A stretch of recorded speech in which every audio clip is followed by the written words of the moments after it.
Hey guys, tonight we're crawling into a Viking longhouse in the dead of a Scandinavian winter, where the temperature outside is -40 and your breath literally freezes into ice crystals before it leaves your lips. You're about to discover how an entire civilization managed to not become human popsicles every single night for centuries. And honestly, after learning what they went through, you probably won't complain about your thermostat being set to 68 ever again. So before you get comfortable, take a moment to like the video and subscribe, but only if you genuinely enjoy what I do here. Drop a comment with where you're watching from and what time it is there. I love seeing people from Oslo watching at 3 a.m. while someone in California is just having lunch. Now dim the lights, maybe turn on a fan for that soft background hum, and let's ease into tonight's journey together. You're lying on a wooden platform in complete darkness, and the first thing that hits you is the smell, a thick cocktail of smoke, sweat, animal dung, and fermented fish that's so dense you can practically chew it. Your frozen breath hangs in the air like tiny ghosts, each exhalation creating a small cloud that drifts upward toward the smoke hole in the roof. The temperature inside hovers just above freezing, maybe 35 degrees Fahrenheit on a good night, which means you're technically warmer than outside where it's -20, but your modern body is already shivering uncontrollably. The platform beneath you is hard pine, worn smooth by generations of bodies, and it's raised about 2 feet off the ground, a crucial detail that keeps you from the coldest air that pools on the earthen floor like invisible death soup. This isn't some random architectural choice. Vikings understood basic thermodynamics centuries before anyone coined the term. Heat rises, cold sinks, and those 2 feet of elevation might be the difference between waking up with frostbite or waking up at all. Around you, 30 other people are crammed into this same space, and you quickly realize that personal space is a luxury that belongs to summer. Bodies press against you from both sides, your neighbor's elbow digs into your ribs, someone's feet are practically in your face, and that weird uncle who tells inappropriate stories at feasts is breathing his pickled herring dinner directly onto your neck. But here's the thing historians still argue about. Was this closeness purely practical, or did Vikings develop an entirely different concept of privacy because of these sleeping arrangements? Some scholars suggest that our modern need for personal space would have seemed like dangerous insanity to them. The darkness is absolute except for the faint orange glow from the central hearth, where embers pulse like a dying star's heartbeat. You can hear everything, every snore, every shift, every stomach gurgle, and definitely every moment of flatulence from the guy who ate too much fermented cabbage. Someone's baby starts crying, quickly hushed by a mother who knows that keeping everyone awake means everyone gets colder. The wind outside sounds like Thor himself is trying to tear the roof off, and occasionally you hear the walls creak and groan under the assault.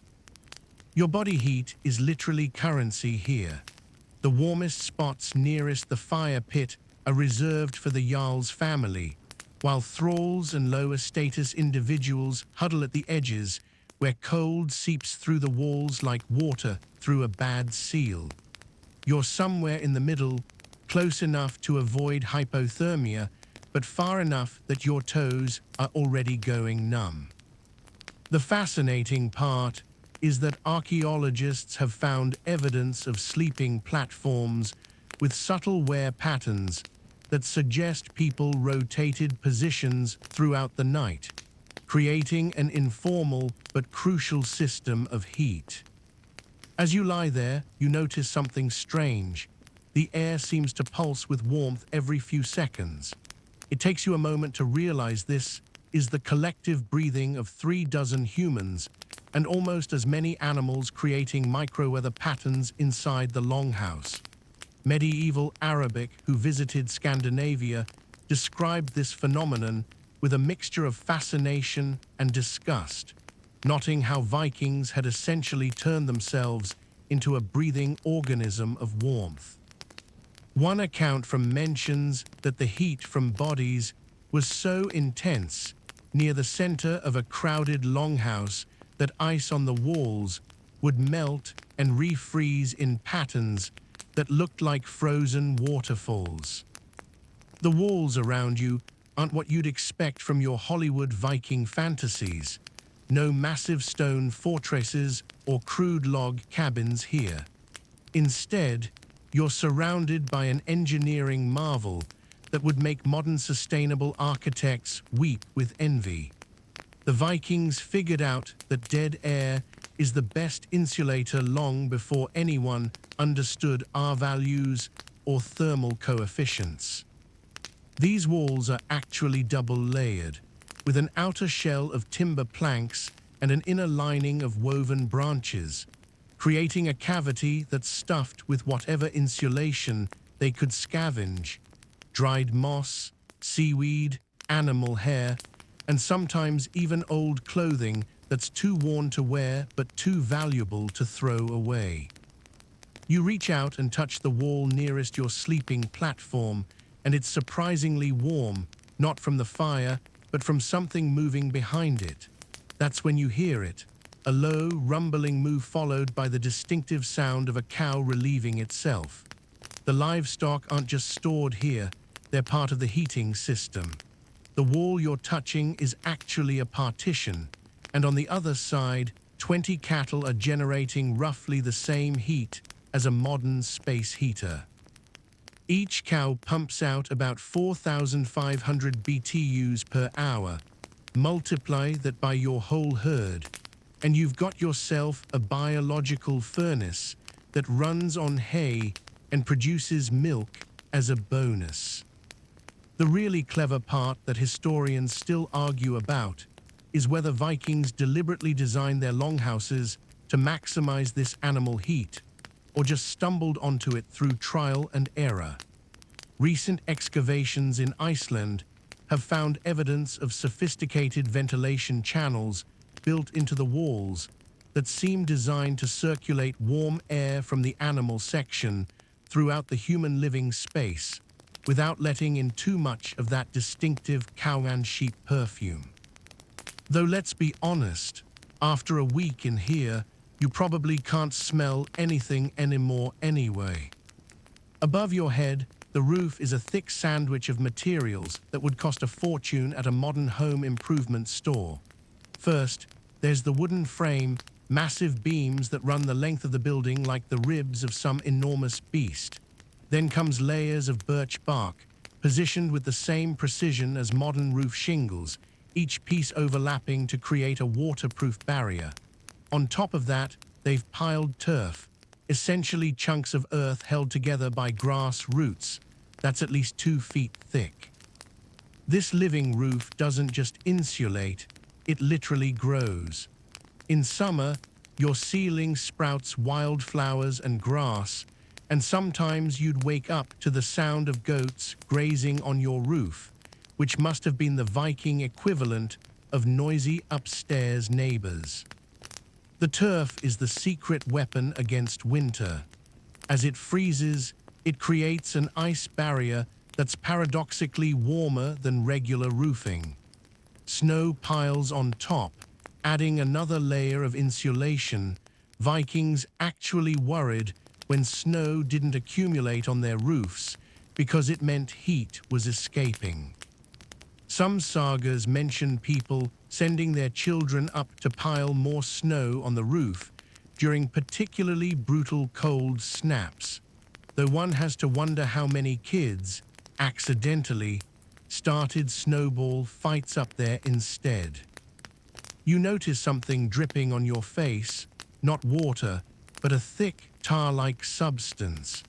That's pine tar mixed with seal oil, painted on the interior beams to prevent rot, and as an unintended bonus, it releases a slow, steady warmth as it absorbs and radiates heat from the fire.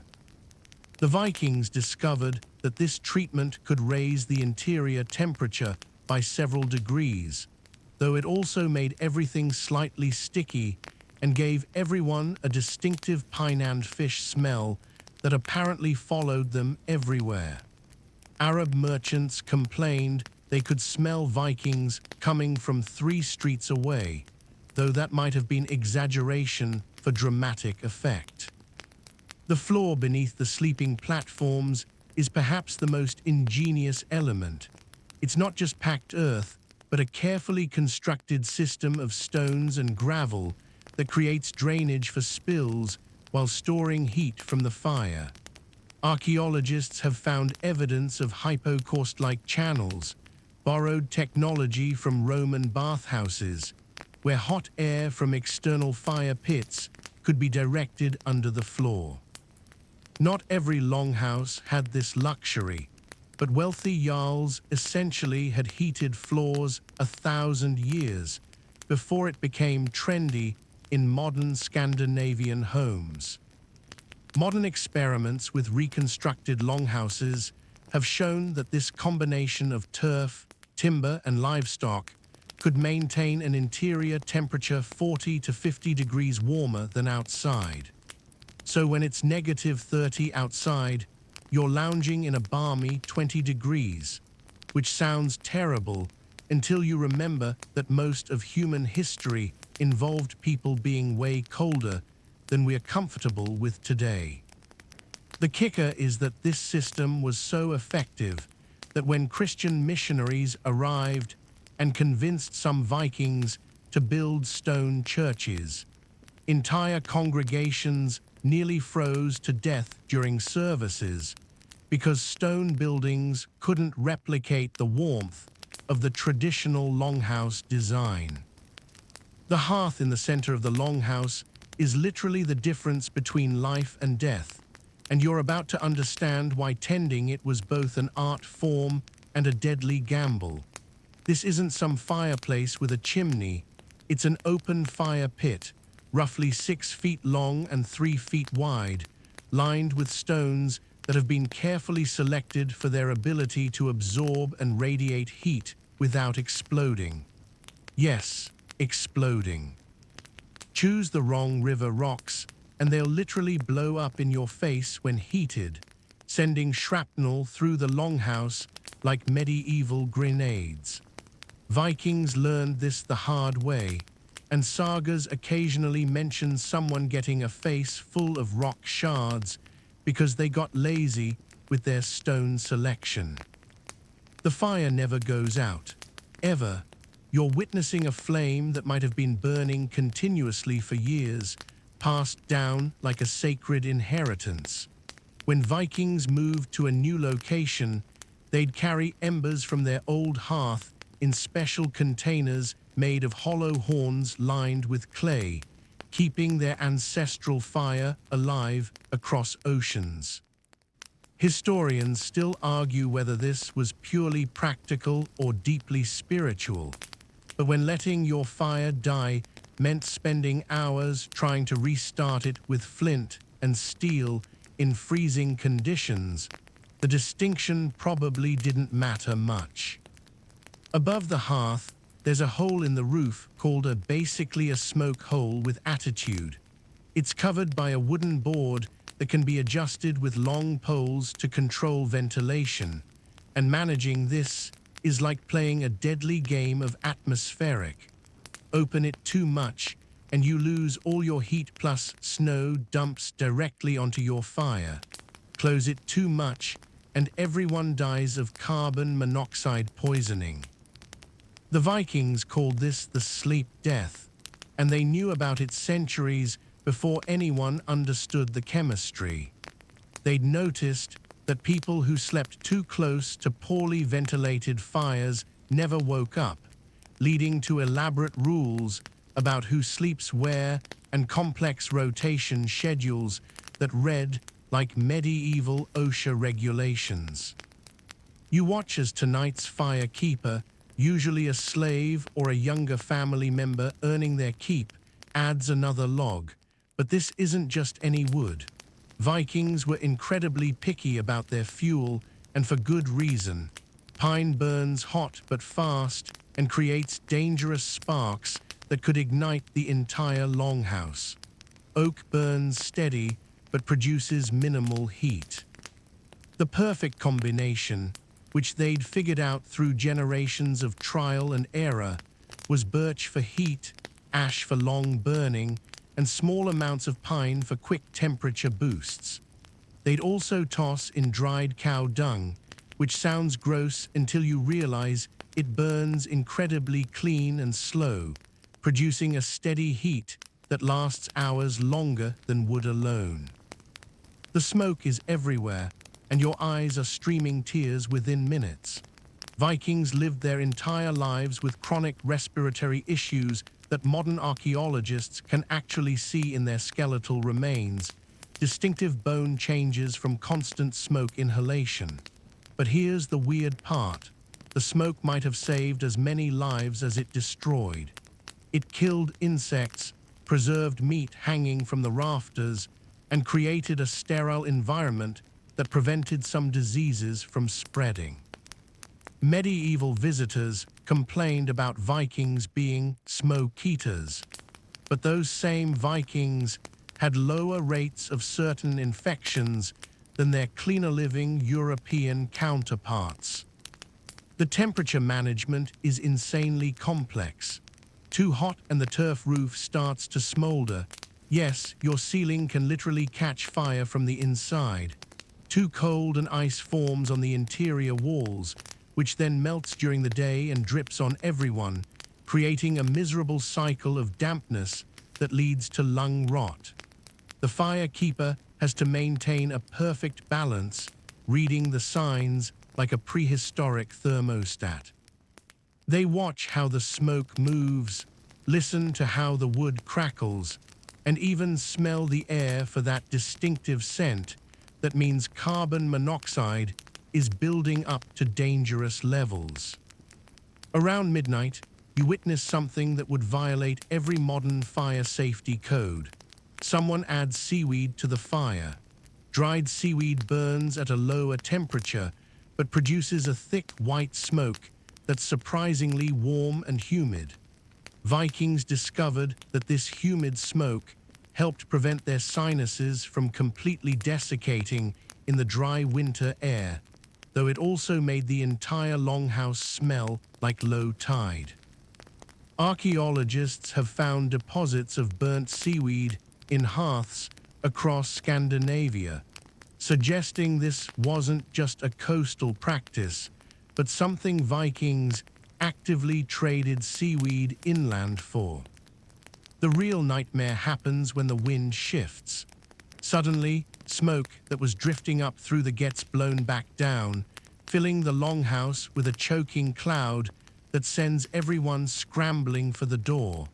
But opening the door in a blizzard means losing all your heat, so instead, everyone drops to the floor where the air is clearest, waiting for the wind to shift again.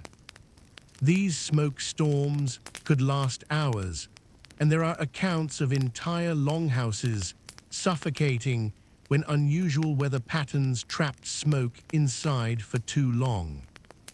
Your position on the sleeping platform is a brutal lesson in Viking social hierarchy, where your status literally determines how many degrees separate you from hypothermia. The platforms run along both long walls of the house, built from massive planks that have been smoothed by thousands of nights of bodies sliding across them. But not all platform spots are created equal, and where you sleep tonight could determine whether you wake up tomorrow. The Jarl and his wife occupy the prime real estate, a boxed-in section near the fire, but not too near, raised slightly higher than everyone else's platform because even in sleep, Vikings needed everyone to know who was in charge. Their sleeping area has actual walls on 3 sides, creating a microclimate that stays roughly 10 degrees warmer than the open platforms. They've got the thick walrus hide blankets, the bear furs, and this is the ultimate flex, a wooden headboard decorated with carved dragons that supposedly protect them from evil spirits, but definitely protect them from cold drafts. You're positioned halfway down the platform, which means you're middle class in this nocturnal economy. Close enough to the fire that you won't lose fingers to frostbite, but far enough that you're definitely feeling that gap where the wall doesn't quite meet the roof. The platforms are about 3 feet wide, just enough for an adult to lie down with their belongings, though belongings is a generous term for the sad little pile of cloth and fur you're using as bedding. The wood beneath you has been polished smooth by body oil and sweat, creating these human-shaped depressions that archaeologists can actually use to estimate the size and sleeping positions of Vikings from 1,000 years ago. The thralls and slaves are crammed at the far ends of the platforms, where the walls are, and the cold seeps in like water finding cracks in a dam. Some of them don't even get platform space. They sleep on the floor with the dogs, which ironically might be warmer because heat does rise, but also means they're lying in whatever unspeakable mixture of mud, food scraps, and animal waste has accumulated down there. One Arabic source describes watching slaves literally fight over sleeping spots next to the larger dogs, because a mastiff generates more heat than a thin wool blanket. Children occupy a fascinating middle ground in this thermal hierarchy. Younger kids sleep with their parents, adding their small furnaces to the family heat collective. But once they hit about 7 or 8, they're moved to communal sections where they pile together like puppies. There's actually sound survival logic here.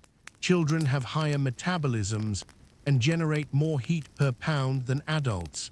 So clustering them creates these superheated zones that Vikings called child nests. Though based on the bite marks archaeologists find on children's bones, these nests occasionally devolved into Lord of the Flies situations when someone too much blanket.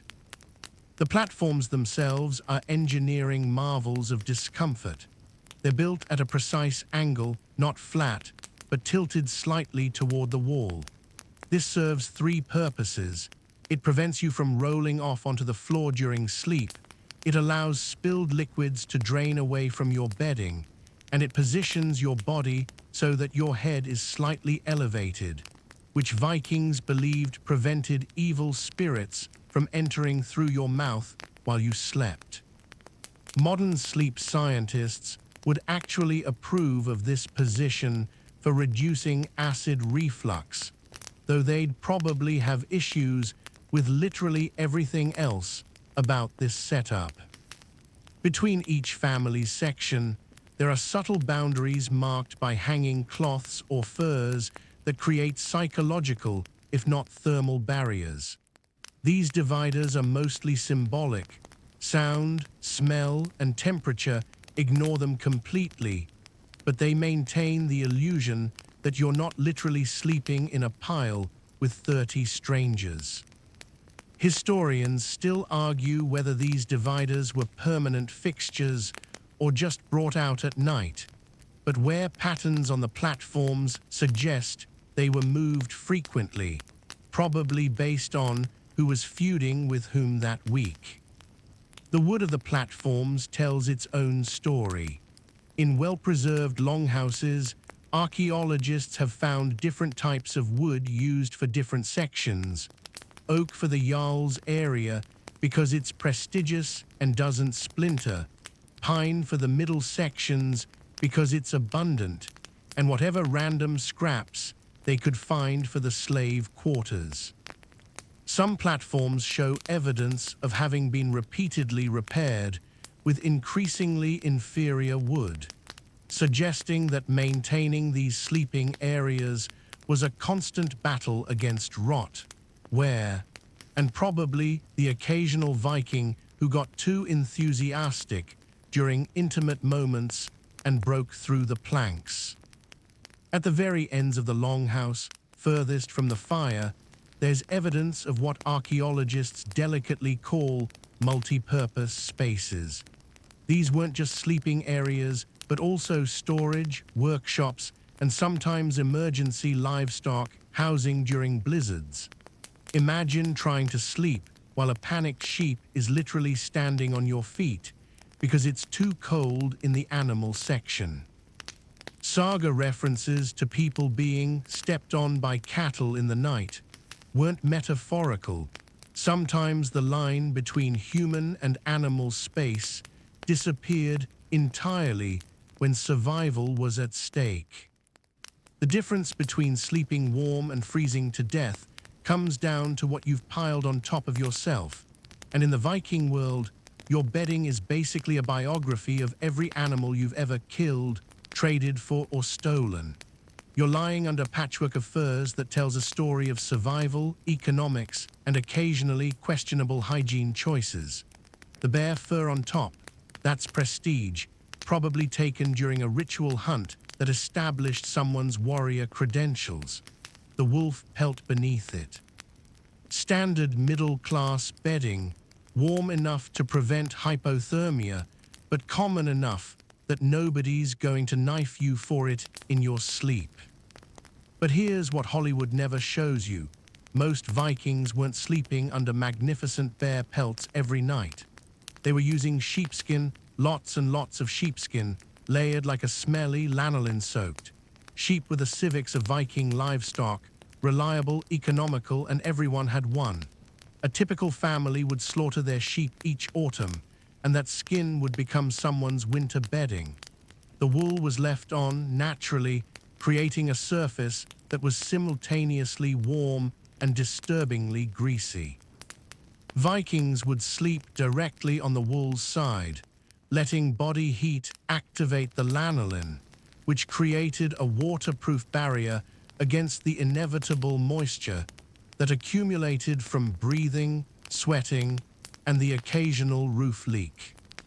The real luxury item that you probably don't have unless you're aristocracy, walrus hide.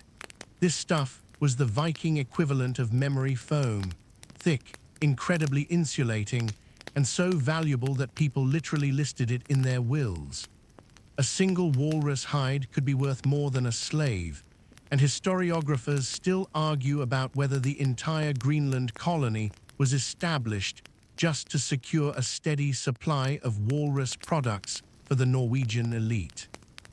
The hide was specially treated with a mixture of brain matter and urine. Yes, you read that correctly, which made it supple, water-resistant, and apparently warm enough to sleep under in sub-zero temperatures while practically naked.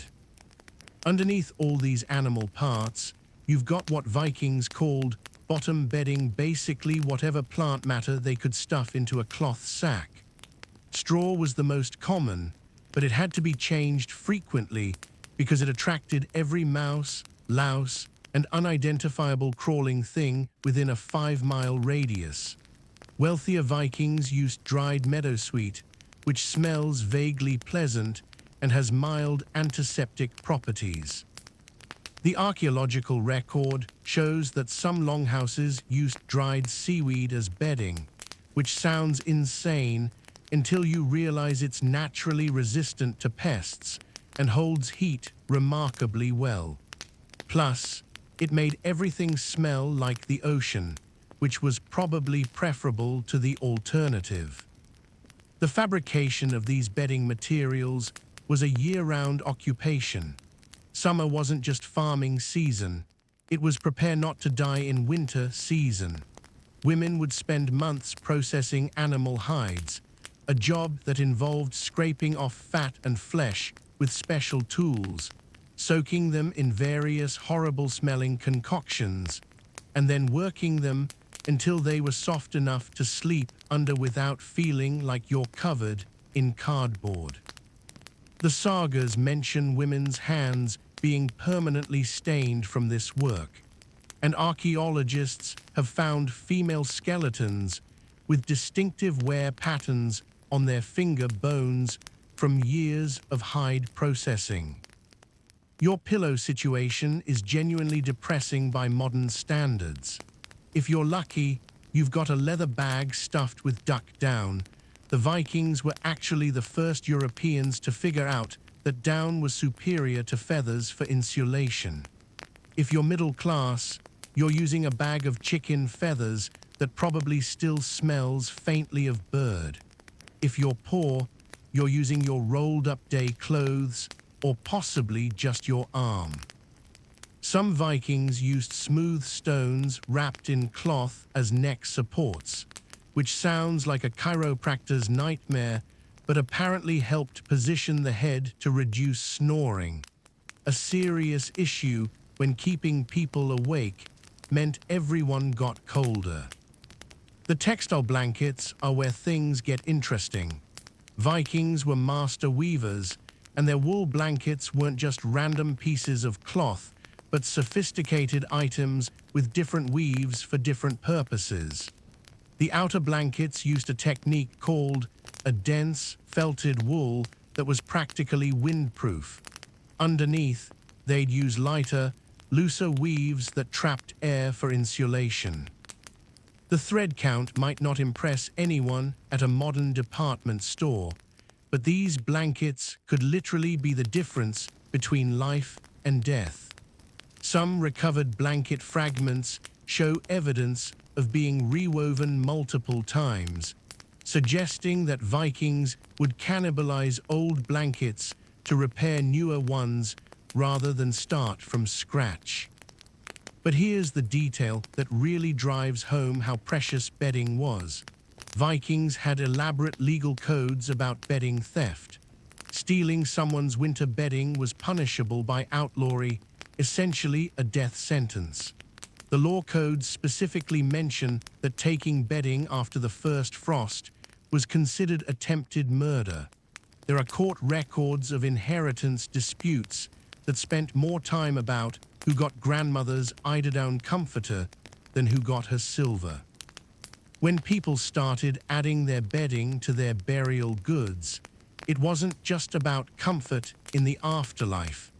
It was about taking your most valuable possessions with you so your relatives couldn't fight over them. Personal space is a modern luxury you can forget about immediately, because tonight you're part of a complex human Tetris game where everybody's survival depends on maximum body contact. The person pressed against your back isn't there because they like you, though that might develop after enough nights of this. They're there because their body is generating roughly 100 watts of heat that's keeping your kidneys from shutting down.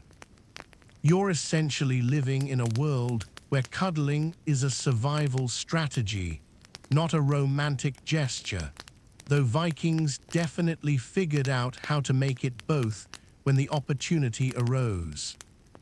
The sleeping arrangement follows unwritten but absolutely rigid rules that everyone knows instinctively. Families cluster together in defensive heat-preserving formations, with parents bracketing children like human parentheses.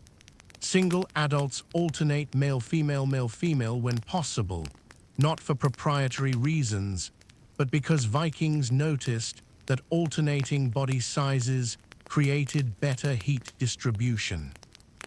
Two large men sleeping side by side created a cold gap between them, while mixing body types created a more efficient thermal seal. The sagas occasionally mention someone being accused of deliberately causing cold gaps, which was apparently serious enough to warrant public shamming. You're acutely aware of every breath, shift, and digestive sound from your neighbors. The guy on your left has some kind of respiratory infection, and each wheeze feels like Arctic air being pumped directly onto your neck. The woman on your right keeps pulling the shared blanket, creating micro-drafts that feel like ice daggers. But here's the thing, complaining isn't really an option. Vikings had a concept called sleep peace, where disturbing others' rest was considered not just rude, but genuinely dangerous. Wake everyone up with your tossing and turning, and you're literally stealing heat from the group as they have to warm up again. The intimacy is overwhelming by modern standards. You know exactly what everyone ate for dinner based on the symphony of digestive processes happening around you. You can identify people by their sleep sounds. That's definitely Olaf's distinctive snore that sounds like someone strangling a walrus. And that's Little's teeth grinding that her mother swears she'll grow out of, but never does.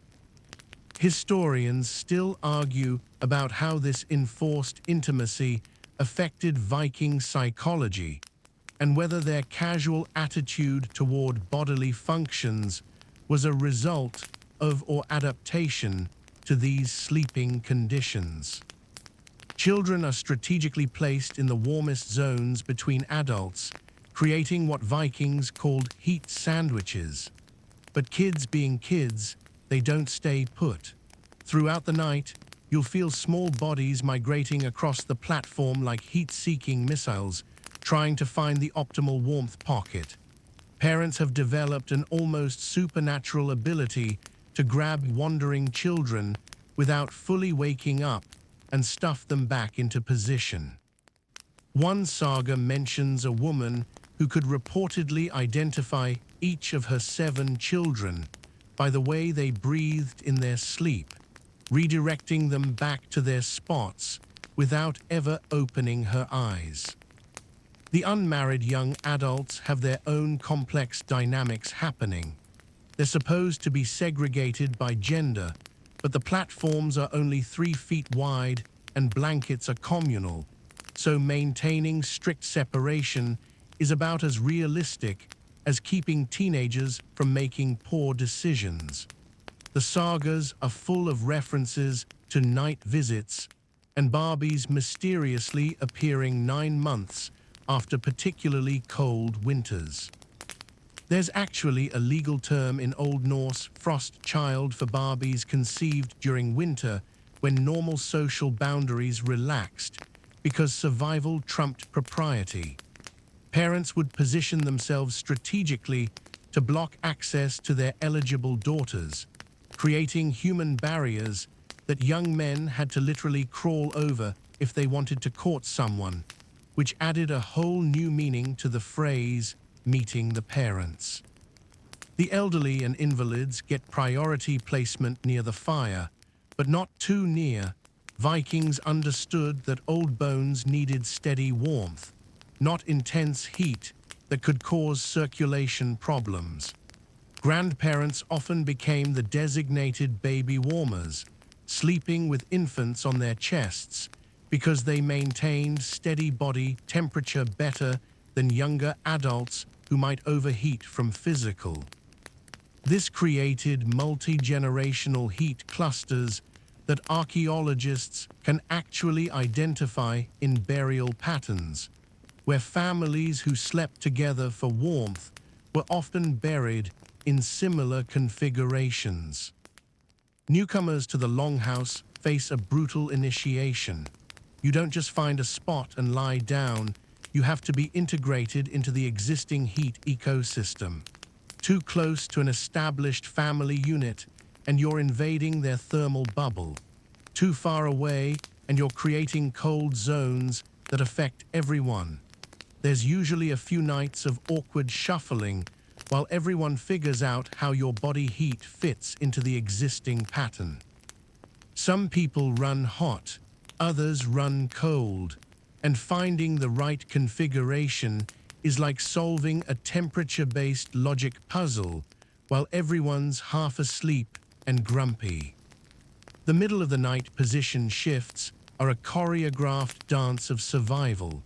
When someone needs to get up to tend the fire or use the privy, everyone has to adjust to close the gap they've left.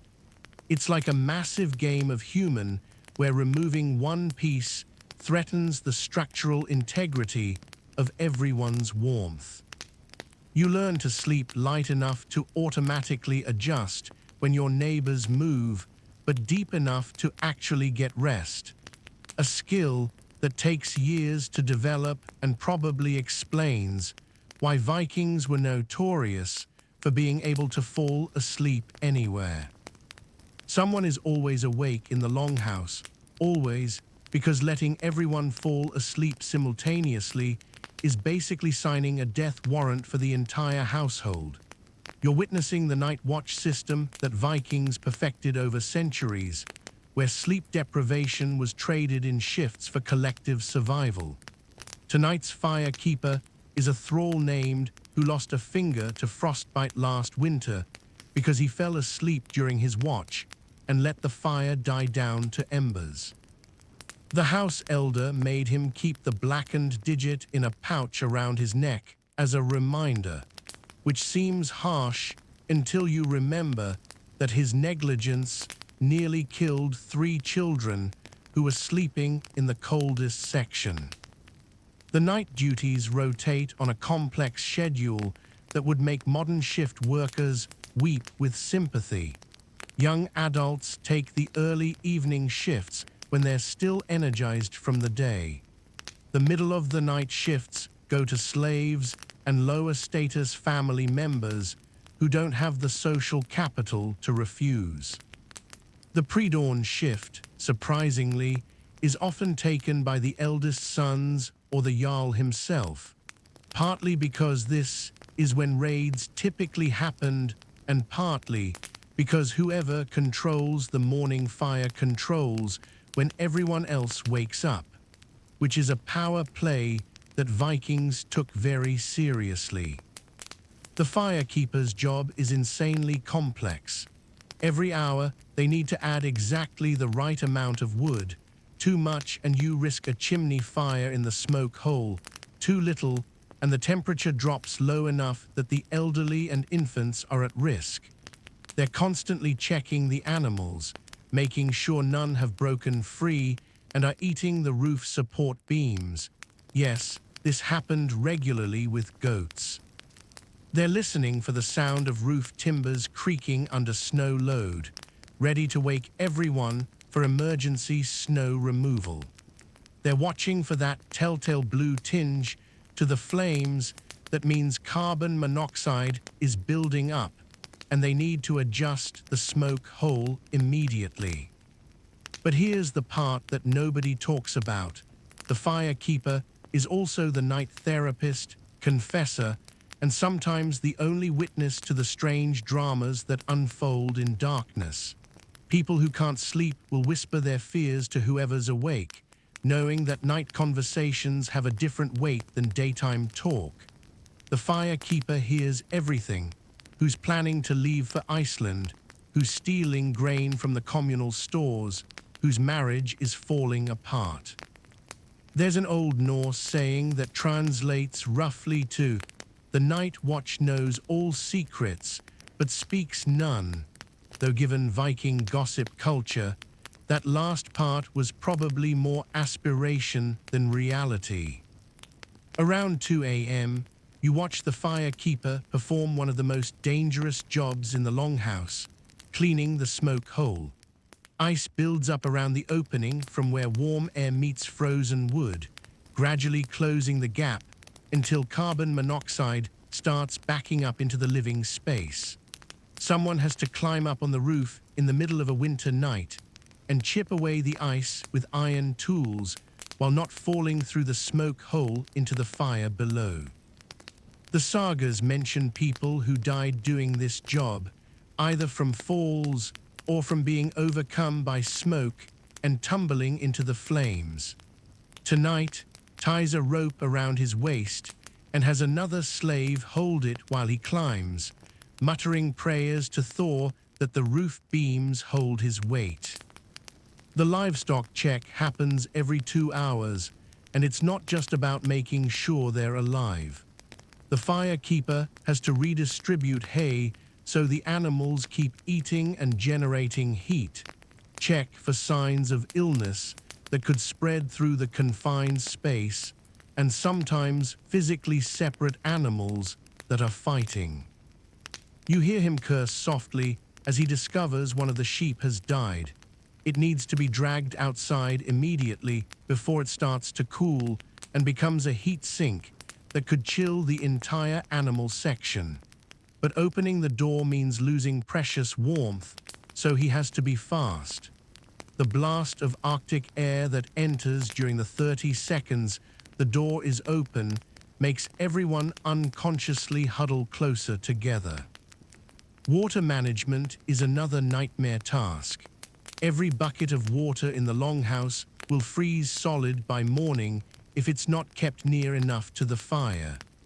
The firekeeper has to rotate water vessels throughout the night, moving them in a complex pattern that ensures there's always liquid water available, but never so close to the fire that the containers crack from thermal shock. They also have to check that the beer hasn't frozen. Alcohol freezes at a lower temperature than water, but Viking beer was weak enough that it could still turn to slush on particularly cold nights. Frozen beer meant no breakfast drink, which meant people starting their day dehydrated, which meant everyone being irritable and more likely to start fights. The really crucial moment comes around 4 a.m. when the firekeeper has to decide whether to begin the morning warming routine or let people sleep longer. Start too early and exhausted people have to face a longer day. Start too late and the house might not be warm enough for children and elderly to safely wake up. They read subtle signs, how much frost is on the inside of the walls, how the animals are breathing, whether the wind has shifted. It's a decision that affects everyone's survival and productivity, made by someone who's been awake for 6 hours and is probably hallucinating from sleep deprivation and smoke inhalation. You never take your clothes off, never, and that's not because Vikings were prudes, but because your clothing is literally part of your survival system. You're wearing at least 4 layers right now, each one carefully chosen for its specific thermal properties, and the combination is more sophisticated than most modern winter gear. The base layer against your skin is linen, which sounds wrong because everyone thinks Vikings wore wool everything, but linen wicks moisture away from your body. Wet skin in winter equals death, and Vikings figured this out probably after losing enough people to hypothermia to notice the pattern. Over the linen, you've got a wool tunic that reaches past your knees, and this isn't the scratchy nightmare wool you're imagining. Vikings bred sheep specifically for the soft, crimped close to the skin that are basically medieval cashmere. The wool has been processed with stale urine, yes, really, which breaks down the lanolin and makes it softer while also setting the dye. You smell faintly of ammonia, but you're warm, and in Viking logic that's a win.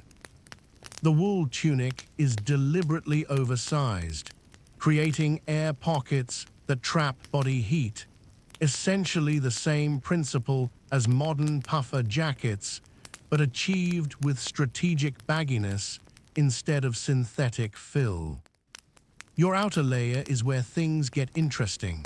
If you're wealthy, you're wearing a fitted made from that felted wool that's so dense it's practically waterproof.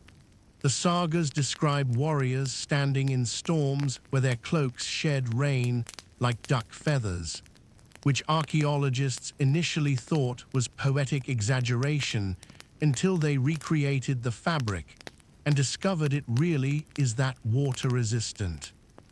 If you're poor, you're wearing whatever collection of patched, repatched, and re-repatched garments you've inherited, stolen, or traded for, creating a patchwork that would make modern sustainable fashion advocates weep with joy. The leg situation is complex. You're wearing wool trousers that are deliberately too long, with the extra fabric wrapped around your calves and held in place with leg wrappings called. These aren't just decorative, they create multiple layers of insulation around your lower legs where blood flow is weakest. The wrappings are done in specific patterns that Vikings learned created the best heat retention to create diamond-shaped air pockets. Some recovered leg wrappings show wear patterns suggesting people rarely unwrapped them during winter, which means yes, they slept in what were essentially cloth casts around their legs.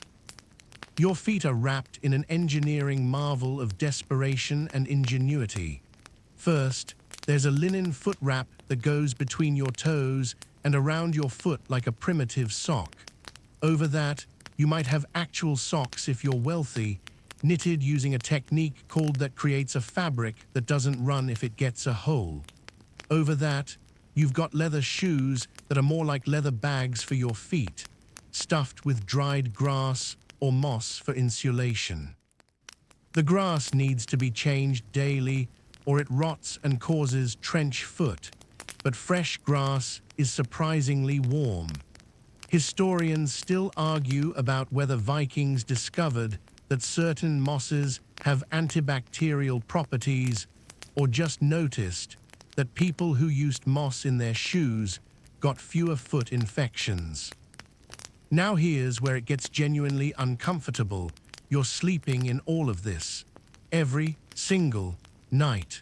The clothes accumulate body oils, dead skin, and sweat, creating a personal microbiome that's both disgusting and oddly protective. Vikings called this layer of body grime soul skin, and they believed washing it off in winter would make you vulnerable to cold and disease. They weren't entirely wrong. This layer of oils and bacteria actually does provide some insulation and protection against certain skin infections, though it also makes you a walking petri dish for other diseases. The strategic placement of accessories is crucial for nighttime warmth. Your belt stays on, loosened just enough to allow breathing, but tight enough to keep your tunic from riding up and exposing your lower back to cold. You're wearing a wool hat that covers your ears. Vikings understood that you lose enormous amounts of heat through your head, though their explanation involved spirits escaping through your skull rather than blood vessels. Some people sleep with mittens on, connected by a long string that runs through their sleeves so they don't lose them in the dark. Finding a lost mitten in a dark longhouse full of sleeping people is apparently impossible, and sagas mention people freezing fingers off because they couldn't find their hand coverings in the morning. The morning clothing adjustment is a delicate dance. You can't just throw off layers when you warm up because you'll sweat, and wet clothes in winter are a death sentence. Instead, Vikings developed a complex system of gradual layer adjustment throughout the day. Wake up, loosen the belt. Fire gets going, remove the outer tunic. Start working, carefully fold and store the middle layer. It's a constant balance between staying warm and not overheating, and getting it wrong means either hypothermia or being soaked in rapidly cooling sweat. Rich Vikings had separate sleeping clothes, but these were essentially just older, softer versions of their day clothes. The idea of specific nightwear wouldn't develop for centuries. The closest thing to was a sleeping cap, a longer, softer version of a day hat that some wealthy women wore to protect elaborate hairstyles.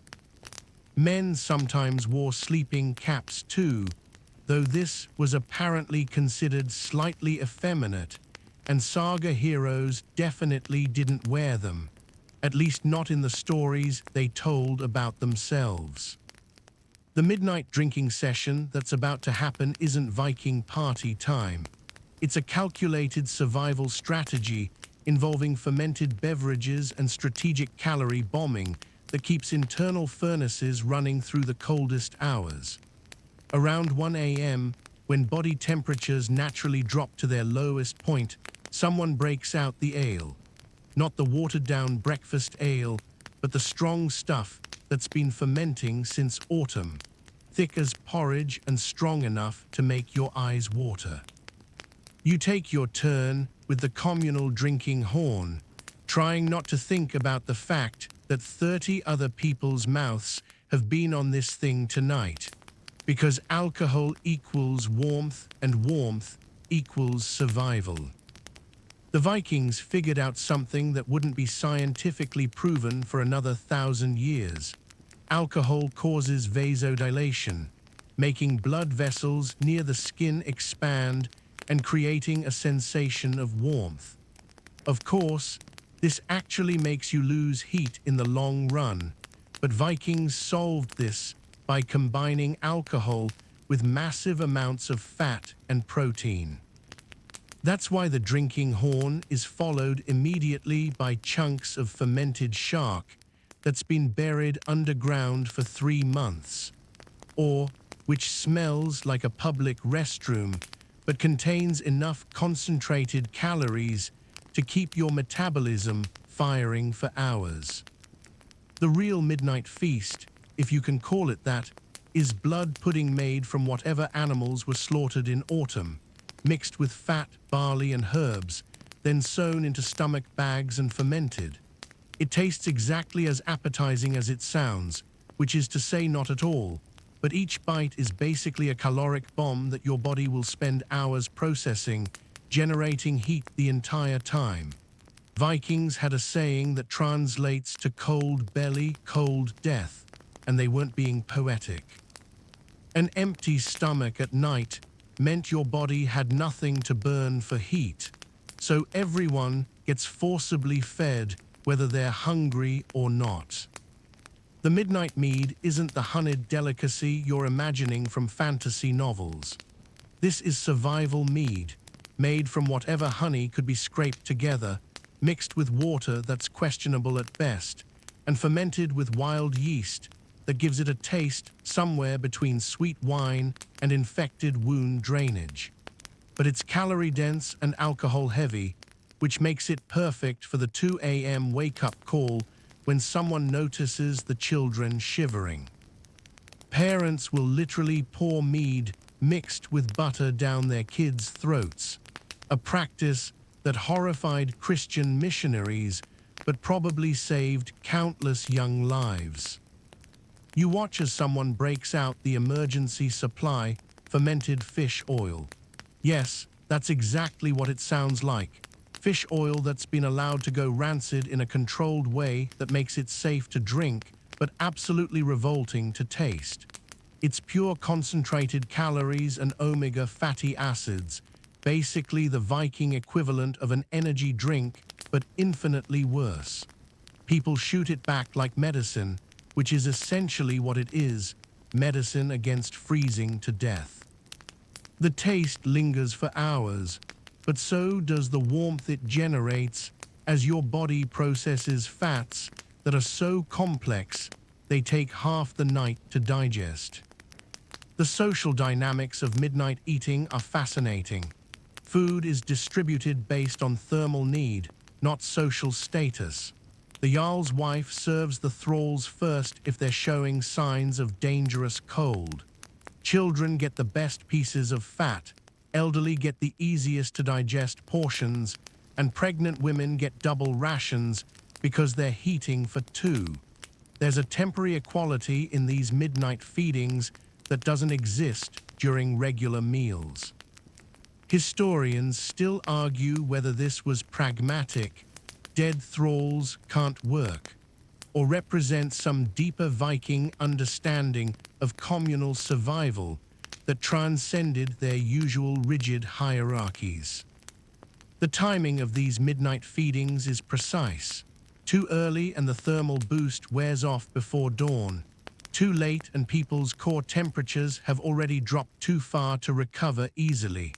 The firekeeper makes the call based on mysterious signs, the way the smoke is moving, how the animals are breathing, whether frost is forming on the inside walls. When they give the signal, everyone wakes up simultaneously, like they've been programmed. Even the deepest sleepers somehow know it's feeding time, probably because missing it could mean not waking up at all. Some foods are specifically from midnight consumption. Fresh vegetables, if anyone actually had any in winter, would require too much energy to digest relative to their caloric value. Bread without fat is considered actively dangerous. It fills the stomach, but provides no lasting warmth.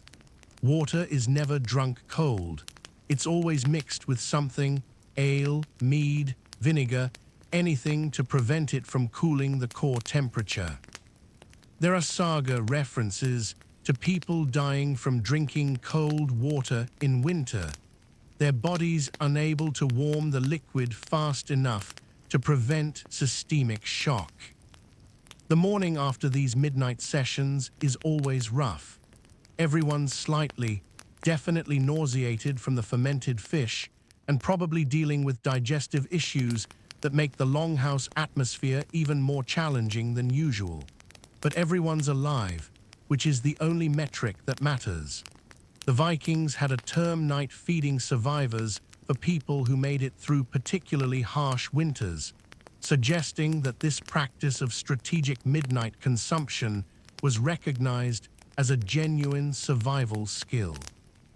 The children and elderly occupy the thermal sweet spots of the Longhouse, and watching how Vikings organized their vulnerable populations is a masterclass in practical compassion mixed with brutal mathematics. Your grandmother sleeps directly behind the Jarl's partition, not because she's high status. She was a thrall 40 years ago, but because at 73, ancient by Viking standards, her body can't generate enough heat to survive anywhere else. She's wrapped in the best furs, surrounded by hot stones that are refreshed every 2 hours, and has 2 children sleeping against her sides like little furnaces that their parents have volunteered for grandmother warming duty. The positioning of elderly Vikings is so precise it's basically a medical science. Too close to the fire and their thinning blood can't handle the temperature swings. Too far and they slip into hypothermia while everyone's asleep. They need steady, moderate warmth, which means they occupy this narrow band of longhouse real estate that's exactly 12 to 15 feet from the central hearth. Archaeologists have found evidence of permanent sleeping platforms at these distances, showing decades of use by elderly occupants, complete with special modifications like raised edges to prevent rolling and hooks for hanging personal belongings within arm's reach. Children under 5 sleep in what Vikings called mother's warmth, which sounds sweet until you realize it's a ruthlessly practical arrangement where mothers literally use their bodies as human incubators. The infant mortality rate in winter was catastrophic, probably close to 30%, and most of those deaths happened at night when temperatures dropped. So Barbies sleep skin to skin on their mother's chest, inside her clothing, making her look pregnant again, but keeping the baby at exactly 98.6 degrees all night long.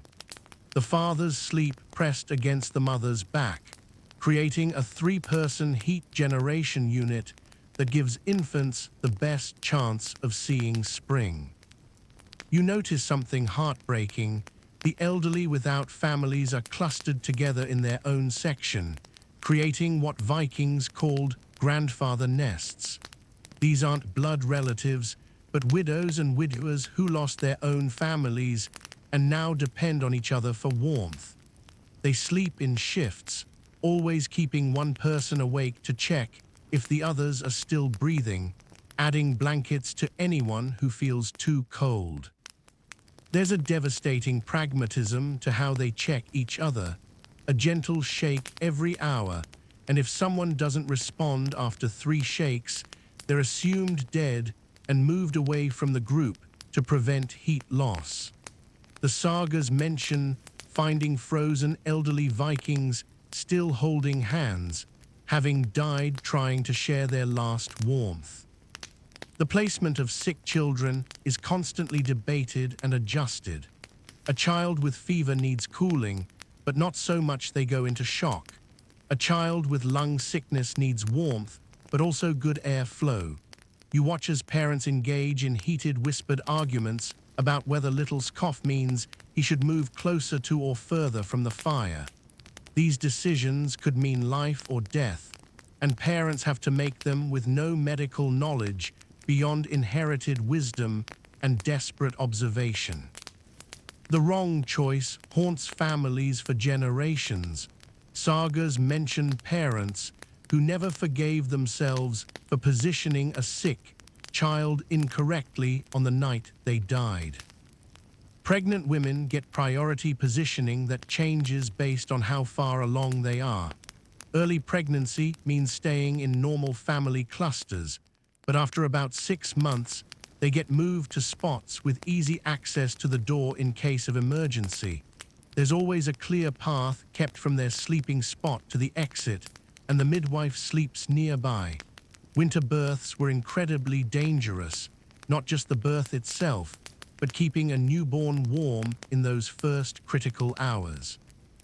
Vikings developed an elaborate system where multiple women would take turns holding the newborn against their skin, passing the baby between them like a precious, living coal that must never be allowed to cool.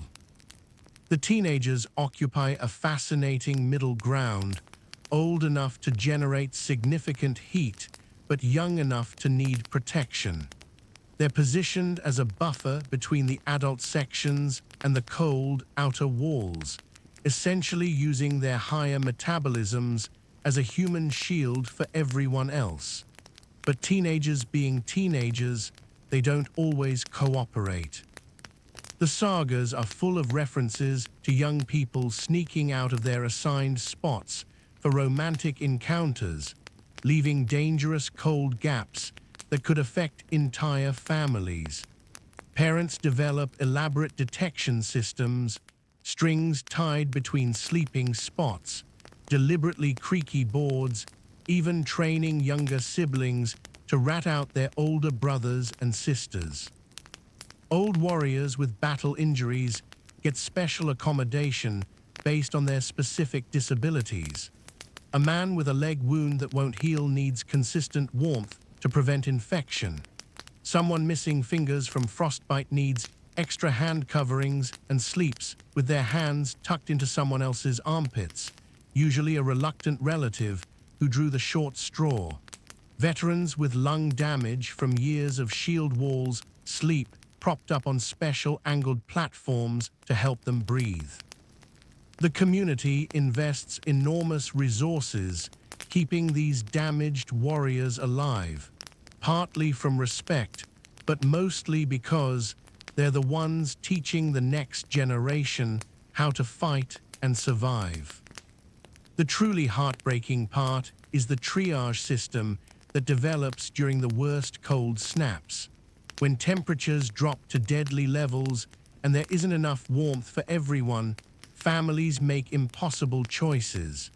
The very old sometimes voluntarily move to colder spots so children can have their positions. Parents skip midnight feedings so their children can have double portions. There are saga references to elderly Vikings walking out into blizzards rather than consuming resources they need, though these stories are usually told as heroic sacrifices rather than desperate calculations.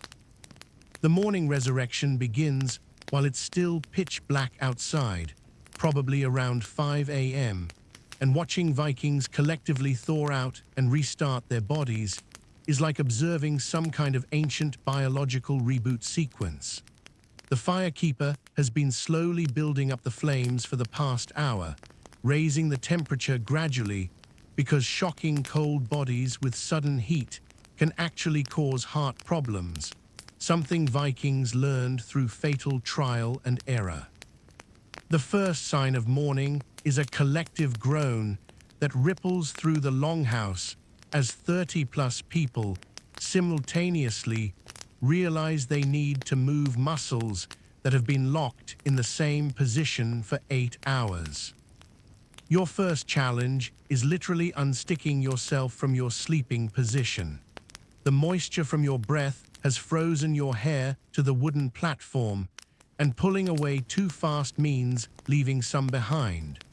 Your joints feel like they've been filled with sand, and that first attempt to sit up sends shooting pains through muscles that have been clenched against cold all night. Around you, Vikings are performing what looks like a slow-motion dance of agony, carefully flexing fingers, rotating shoulders, testing whether their toes still have feeling.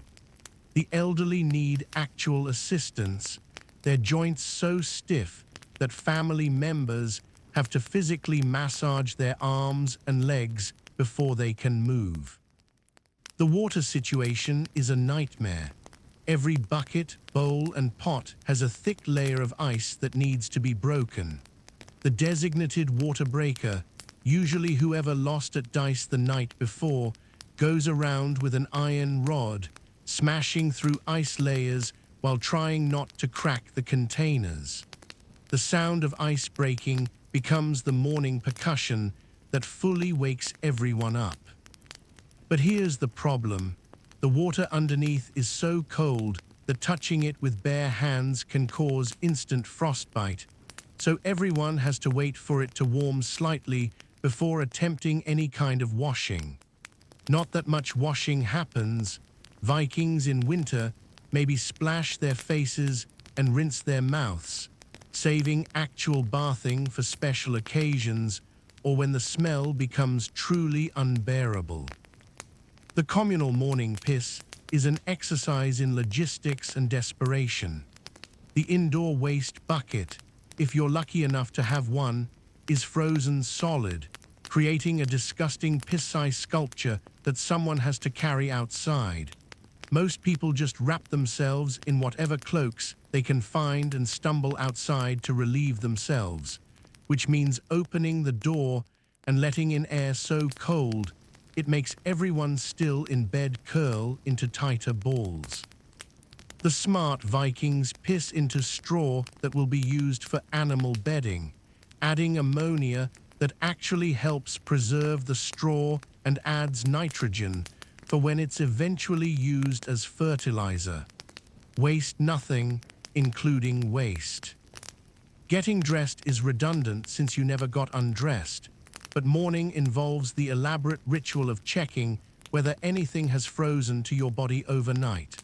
Leather particularly likes to freeze to skin, and you'll see people carefully peeling belt buckles and shoe fastenings away from flesh, sometimes leaving marks that look like brands. Women with long hair have to deal with ice crystals that formed overnight, making their braids into rigid clubs that could probably be used as weapons. Children need to be inspected for frostbite, especially on their ears and noses, with parents rubbing any white patches to restore circulation, while the kids cry from the burning sensation of blood returning to frozen tissue. The breakfast preparation is less cooking and more thawing. The porridge pot from last night is now a solid block of oat-ice that needs to be slowly heated while someone constantly scrapes the bottom to prevent burning. The bread is rock hard and has to be soaked in warm ale to become edible. The butter is so solid it could be used as a construction material.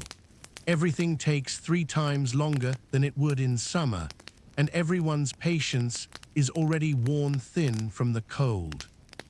Fights break out over who gets the first bowl of warm porridge, with elaborate social hierarchies determining the serving order that somehow always leaves thralls eating lukewarm mush.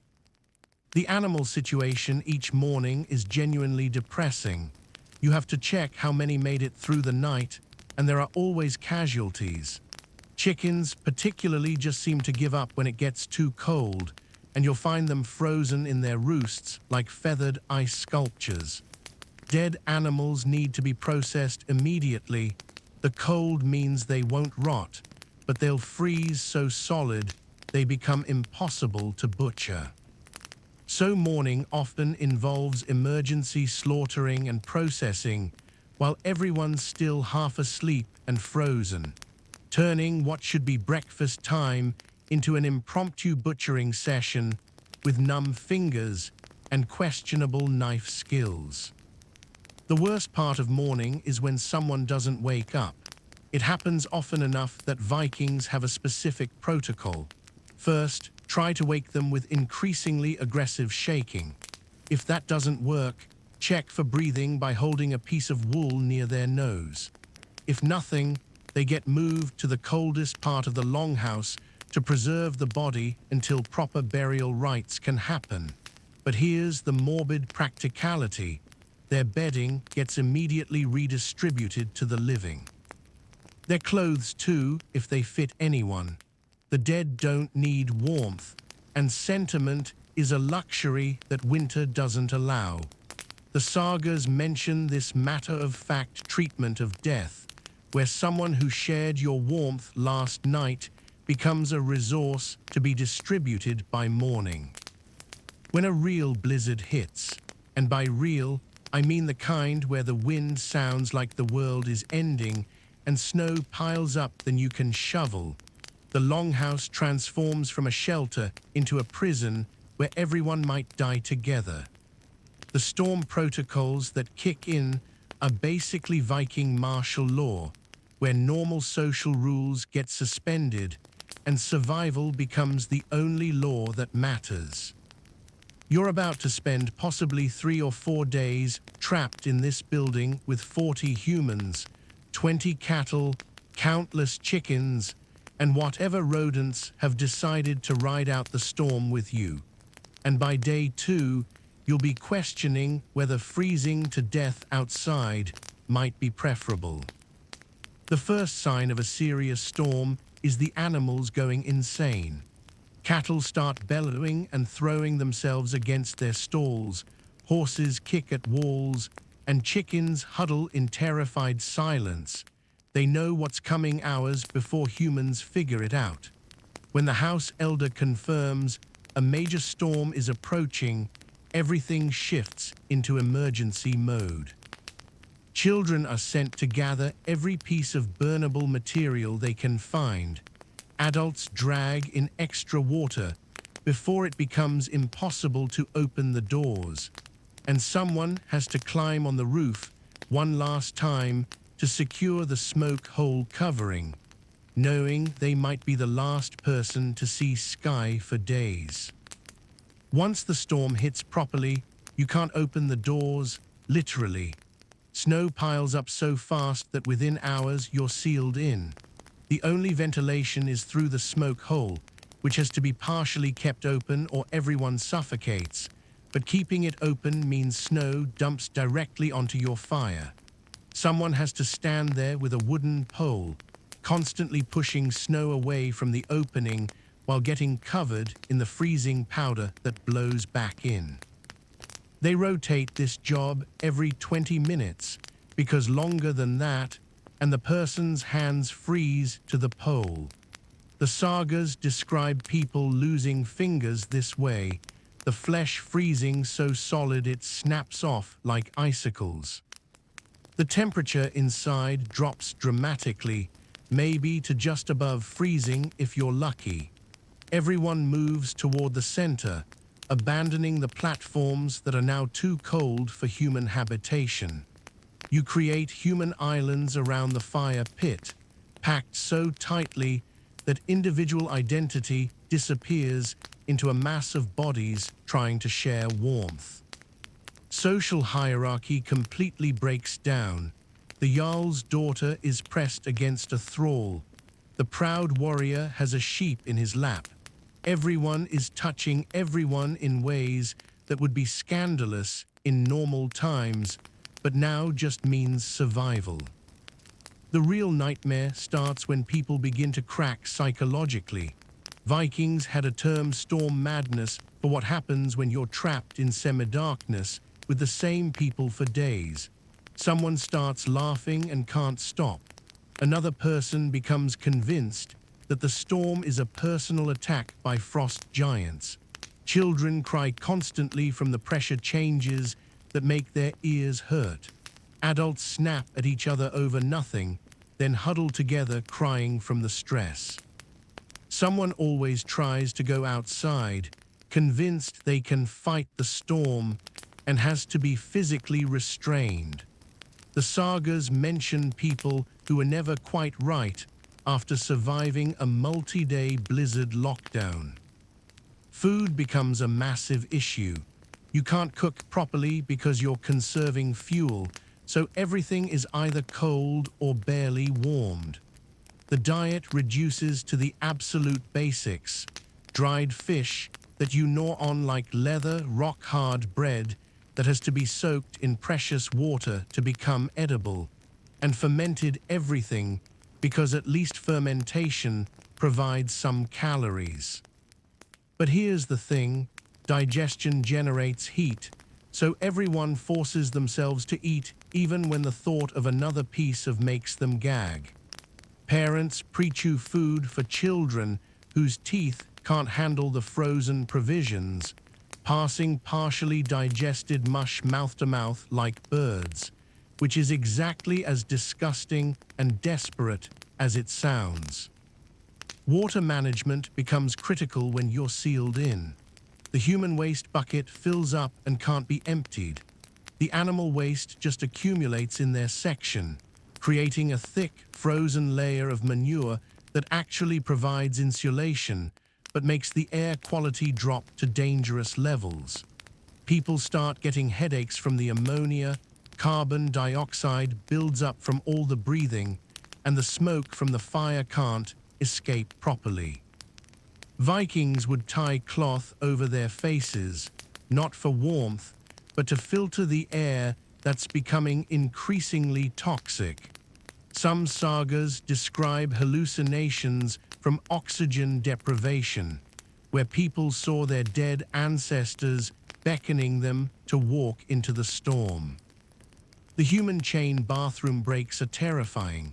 When someone absolutely can't hold it anymore, they're tied to a rope, and a chain of people holds the rope while they fight their way to what they think is an appropriate spot outside. The person going out is wrapped in every available piece of clothing, but they still have maybe 90 seconds before hypothermia sets in. Sometimes the rope goes slack, and they pull back an unconscious person who stepped wrong and got buried in a drift. Sometimes they pull back a corpse. The decision of when it's worth risking a bathroom break versus just soiling yourself becomes a genuine life-or-death calculation. Entertainment during storm lockdowns is crucial for preventing complete psychological breakdown. Storytellers become more valuable than warriors. Anyone who knows songs or games is pressed into service, and even the grumpiest elder is expected to share tales.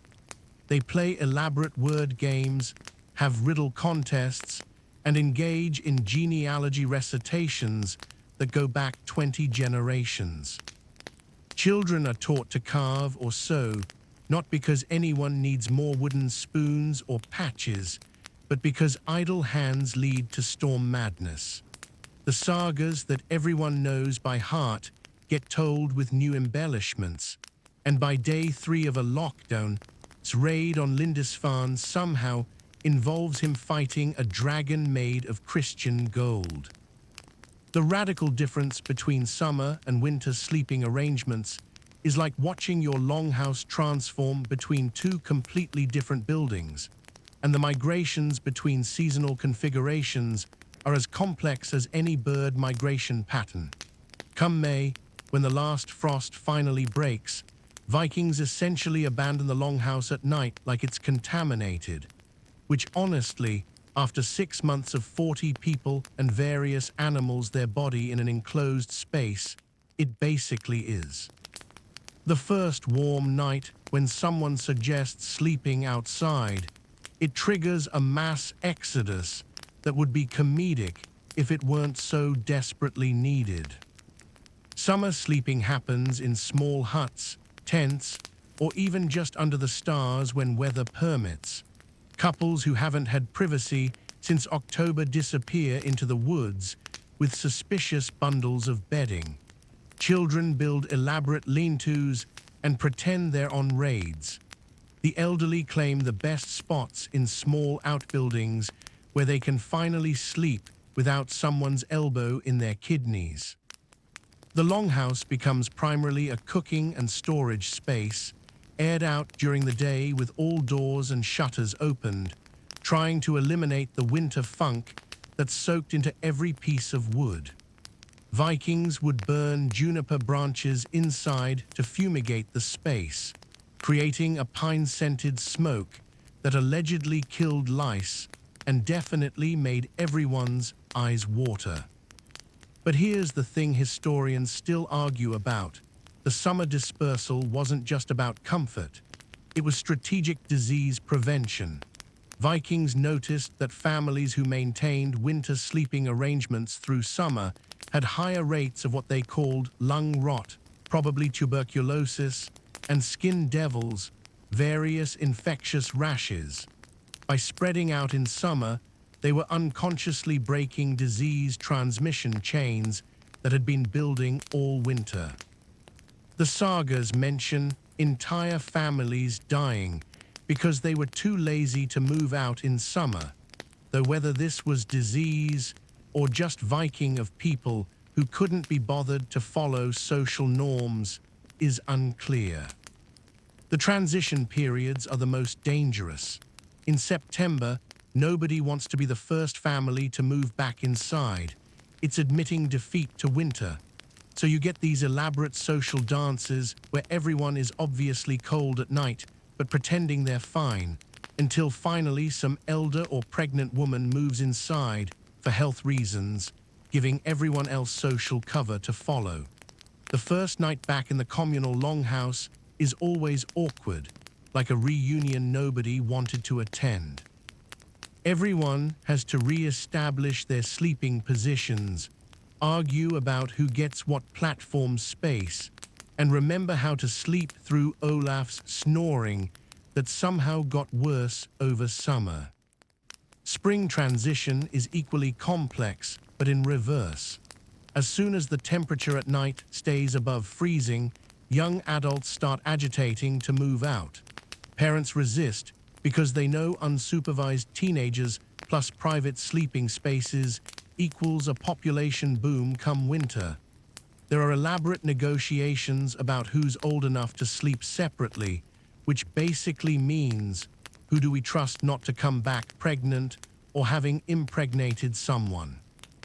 The sagas are full of references to summer Barbies born in early spring, counting backwards to those first warm nights when supervision got lax.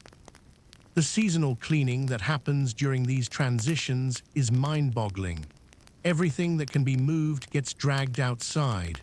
Platforms are scrubbed with sand and lye made from ash, which burns your hands but kills most things living in the wood. Bedding gets boiled in massive cauldrons if it's cloth, or beaten and aired if it's fur. The earth floor gets dug up and replaced with fresh dirt mixed with herbs that supposedly repel insects. Vikings would find caches of things that fell through platform cracks during winter, tools, occasionally mummified rats, like the world's most disgusting treasure hunt. The architecture itself changes seasonally. Winter brings temporary partitions made of wool or hide to create smaller spaces that are easier to heat. Summer sees these removed, and sometimes entire walls get taken down if they're not load-bearing, creating breezy pavilion-like structures. The smoke hole gets enlarged in summer for better ventilation, then carefully reduced in autumn to minimize heat loss. Some longhouses had removable roof sections that turned into skylights in summer, though these were expensive and required careful maintenance to ensure they'd seal properly come winter. Bedding migrations follow their own calendar. The winter furs get packed away in chests with herbs to prevent moths, while summer sees lighter wool blankets or even just cloaks used as covers.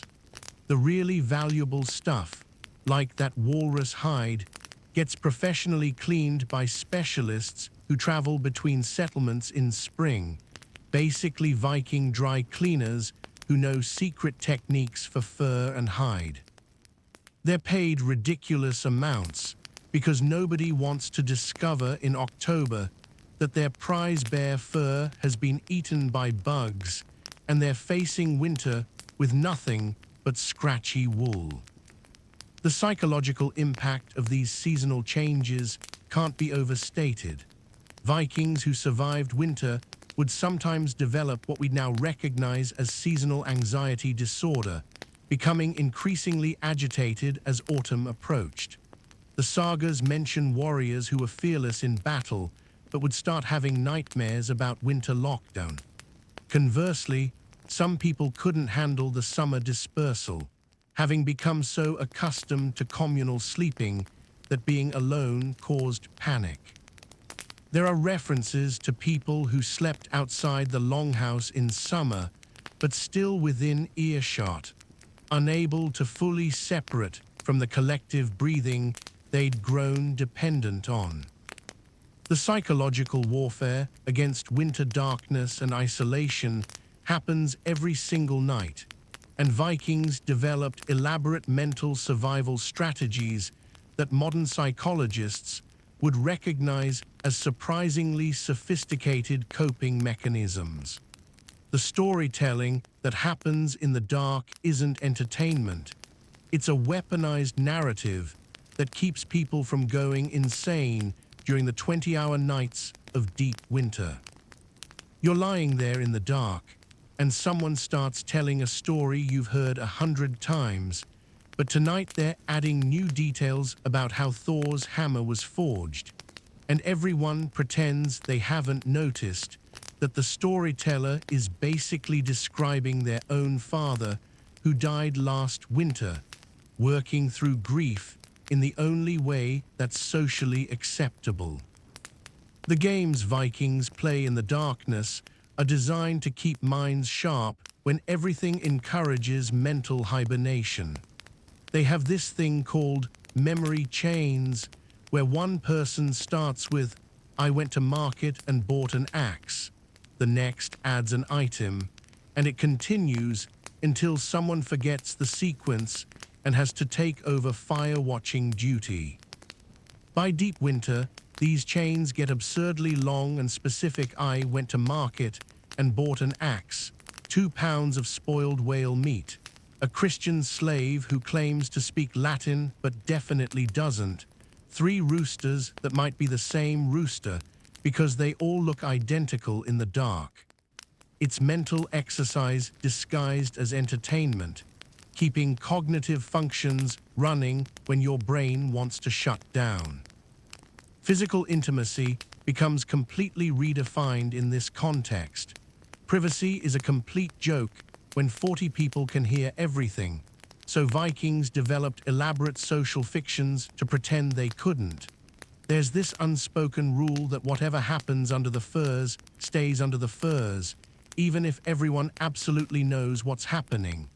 The sagas mention night partnerships that exist only during winter nights for warmth and companionship, dissolved without comment when summer comes.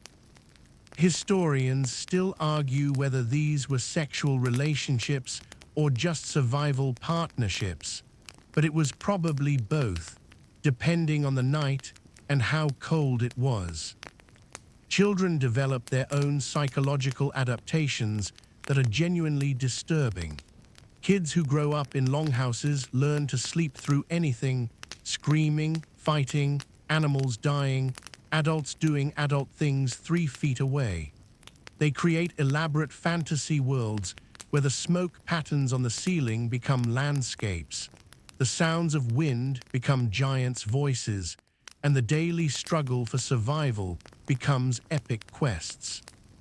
Child psychologists studying modern communal living situations find similar adaptations, but nothing quite matches the intensity of Viking children who spent 6 months a year in what was essentially a sensory deprivation tank filled with 40 other people. That develops is pitch black, literally and figuratively. Vikings joke about death, freezing, starvation, and horrible diseases because laughing about them is the only way to maintain sanity when they're constant threats. Someone develops frostbite and immediately gets a nickname like Three Finger. A family loses their cow and starts referring to their children as the replacement cattle when calculating heat distribution. It's gallows refined to an art form, where the more horrible something is, the it becomes, because the alternative is acknowledging how genuinely terrifying their situation is. Music and rhythm become essential sanity anchors. Without instruments that might disturb sleep, Vikings develop elaborate percussion using whatever's available: wooden spoons on platforms, rhythmic breathing, synchronized humming that creates overtones in the longhouse acoustics. There's evidence that certain sleeping platforms were chosen specifically because they resonated at frequencies that were pleasing when struck, essentially turning the entire building into a massive instrument. The rhythms help regulate breathing, provide structure to endless dark hours, and create a sense of communal identity when individual identity is being eroded by constant physical proximity. The formation of micro-communities within the longhouse is crucial for psychological survival. Small groups of 3 or 4 people become incredibly close, everything from food to body heat to sanity checks. They develop their own inside jokes, their own stories, their own rules about how to wake each other during nightmares. These bonds are so intense that sagas describe people who couldn't function when separated from their winter family, even after moving to different settlements. It's trauma bonding at its most fundamental level. People who kept each other alive through frozen nights develop connections that transcend normal social relationships. Dreams and hallucinations become communal experiences. When everyone's suffering from mild carbon monoxide poisoning and sleep deprivation, the line between dreams and reality gets seriously blurry. Someone describes a dream about flying reindeer, and by morning, 3 other people swear they saw them too. Prophetic dreams are taken seriously because when your brain is operating on minimal oxygen and maximum stress, the subconscious starts producing some genuinely weird stuff that occasionally turns out to be accidentally accurate. Vikings would have dream sessions where everyone described their night visions, partly for entertainment, but mostly to check that nobody was slipping into actual madness.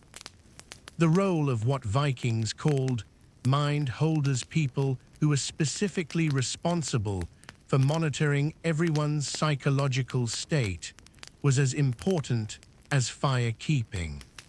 These were usually older women who'd survived enough winters to recognize the warning signs of someone about to snap.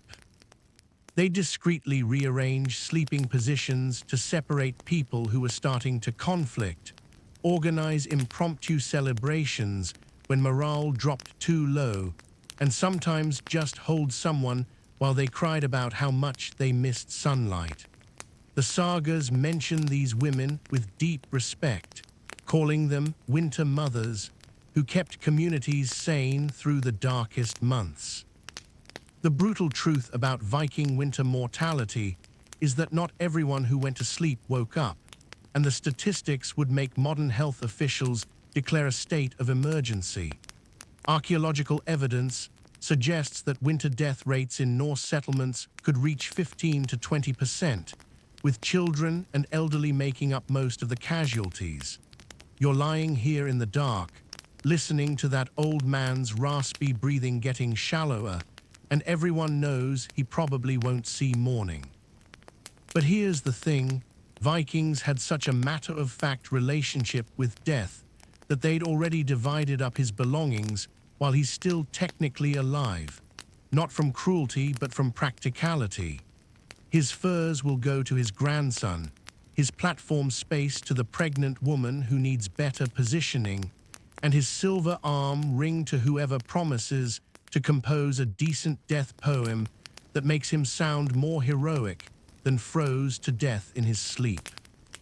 The specific causes of death read like a medieval horror show.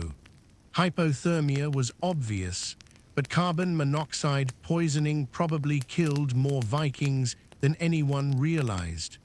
They called it the peaceful death because victims just never woke up, looking surprisingly content compared to those who died from other causes. Respiratory infections ran rampant. The combination of smoke inhalation, close quarters, and weakened immune systems created perfect conditions for tuberculosis, pneumonia, and various lung rots that Vikings named based on what phlegm you coughed up. Green lung meant you had maybe a week, blood lung meant start saying your goodbyes, and black lung meant you were already dead but hadn't figured it out yet. Children under 2 had maybe a 50-50 chance of surviving their first winter, which is why Vikings didn't really name Barbies until they'd survived at least one cold season. The practice of not getting attached to infants until they proved they were winter hardy sounds heartless, but it was psychological self-preservation in a world where loving something too early meant guaranteed heartbreak. Mothers would refer to their Barbies as the small one or the squeaker, rather than giving them real names, maintaining emotional distance just in case. The sagas mention women who lost multiple children over successive winters and eventually stopped trying. The grief accumulated into a kind of functional madness where they'd talk to their dead children like they were still alive. Elderly Vikings faced a particularly grim calculus each autumn. They knew their chances of surviving decreased with each passing winter, and many made deliberate choices about whether to attempt another season. The practice of walking into the snow, essentially voluntary hypothermia, was common enough that it had its own legal framework. If someone announced their intention to seek death in the snow, their belongings immediately transferred to their heirs, and trying to stop them was considered. The sagas frame these as heroic sacrifices, but reading between the lines, it was often just exhausted old people who couldn't face another 6 months of darkness, smoke, and gradual freezing. Malnutrition killed slowly but surely. By late winter, even wealthy families were running low on variety, and scurvy was so common it was considered a normal part of winter, not a disease. Vikings called it tooth loosening and thought it was caused by evil spirits jealous of human warmth. They'd try to cure it with various disgusting remedies: fermented shark liver, pine needle tea that was more pine than tea, and something involving reindeer blood that the sagas are deliberately vague about. Ironically, some of these actually worked. Pine needles contain vitamin C, but nobody understood why, so it was hit or miss whether you got a helpful remedy or just poison. The peculiar democracy of death in the Longhouse is striking. When someone died during the night, everyone participated in the immediate response regardless of social status. The body had to be moved quickly before it froze in position, making burial preparation impossible. Everyone would wake up and participate in a kind of grim choreography, wrapping the body, moving it to the cold storage area, redistributing possessions, and rearranging sleeping positions to close the gap. Then everyone would go back to sleep, because morning was still hours away, and grieving was a luxury you couldn't afford until spring. Some longhouses became death traps when disease struck. Entire families would be found frozen in their sleeping positions come spring, when traders arrived to find out why nobody had answered their calls. The positioning of these bodies tells horrible stories. Parents who died trying to keep their children warm, children who died clustered around long-dead fire pits, elderly couples frozen in final embraces. Archaeologists studying these death assemblages can actually track how the disaster progressed based on body positions, showing who died first and how others tried to respond before succumbing themselves. The record-keeping of winter deaths was surprisingly detailed. Vikings kept elaborate mental tallies of who died and how, partly for legal inheritance reasons, but mostly because forgetting the dead was considered worse than dying yourself. Each spring, there would be a recitation of the winter dead, with witnesses confirming causes of death for legal purposes. Froze in sleep was different from fever death, which was different from refused food until death, and each had different implications for inheritance and, the most tragic designation was child cold, used for infants who simply couldn't generate enough body heat despite everyone's best efforts. As spring approaches and you've somehow survived another winter, you look around and count who's missing. That corner where the 3 elderly brothers slept is empty. The young mother who coughed all winter is gone, along with her infant. The thrall who tended the fire so carefully fell asleep on duty once and never woke up. But you're alive, and that's the only metric that matters. The Vikings had a saying, "Winter takes who winter wants," which sounds fatalistic because it was. You couldn't fight winter, you could only endure it, and sometimes endurance wasn't enough. The morning light filtering through the smoke hole looks like hope itself. Soon, the doors will open, fresh air will flood in, and survivors will stumble out blinking into a world that's been frozen and silent for 6 months. The dead will be properly buried once the ground thaws. The longhouse will be cleaned, aired, and prepared for another cycle. And next winter, you'll do it all again, because that's what Vikings do. They survive until they don't. But for now, in these last moments before dawn, you're part of something ancient and primal, a chain of survival stretching back through countless winters, countless longhouses, countless nights of shared warmth and shared fear. You've learned the most fundamental human truth. We survive together, or we don't survive at all. The Vikings knew this in their bones, literally felt it in their flesh every night as they pressed together against the killing cold. Modern life has let us forget this truth, but it's still there, encoded in our DNA, waiting for the next time the lights go out and the heat fails, and we remember that we're all just frightened apes trying to stay warm in the dark. The fire is dying down now, just embers glowing in the pre-dawn darkness.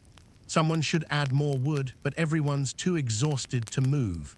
The cold is already creeping back in, fingers of frost reaching for your exposed skin. But the night is almost over. You've almost made it. And tomorrow night, you'll do it all again, because what else is there to do? You're a Viking. You endure, you cluster together for warmth. You share your heat, your food, your stories, your fear. You survive winter one night at a time, one breath at a time, one shared moment of warmth at a time. As consciousness fades toward morning sleep, you're already forgetting the worst parts, your mind protecting itself from the full horror of what you've endured. By summer, you'll tell stories about the winter that make it sound like an adventure rather than a slow-motion catastrophe. By autumn, you'll almost convince yourself that it wasn't that bad. But deep down, in the primitive parts of your brain that remember when humans were just clever apes with fire, you know the truth. Winter is coming again, and all the furs and fires and fermented fish in the world are just barely enough to keep the darkness at bay. The last sound you hear before sleep finally takes you is the wind outside, patient and eternal, waiting for its next chance to claim you. But not tonight. Tonight, surrounded by the warmth of your tribe, your people, your fellow survivors, you're safe. Tonight, you're alive. Tonight, you've won. Tomorrow will bring its own battles. But for now, in this moment between night and dawn, between winter and spring, between death and life, you exist in the warm darkness of survival, breathing the same air as 40 other human beings who chosen to live another day.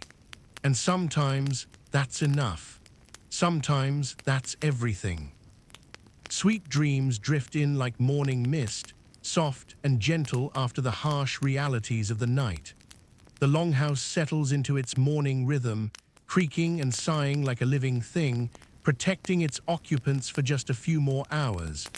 Outside, the world is frozen and hostile, but inside, life continues its ancient dance of endurance. You're part of that dance now, woven into its patterns, breathing its rhythms.